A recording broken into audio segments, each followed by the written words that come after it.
إليكم إحدى الطرق لإصلاح ارتخاء الصمام المترالي.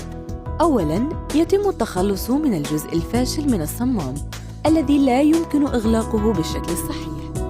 ثم يقوم الطبيب بجمع الأطراف المقصوصة سوية وقبض محيطها بإحكام لإصلاح الارتخاء.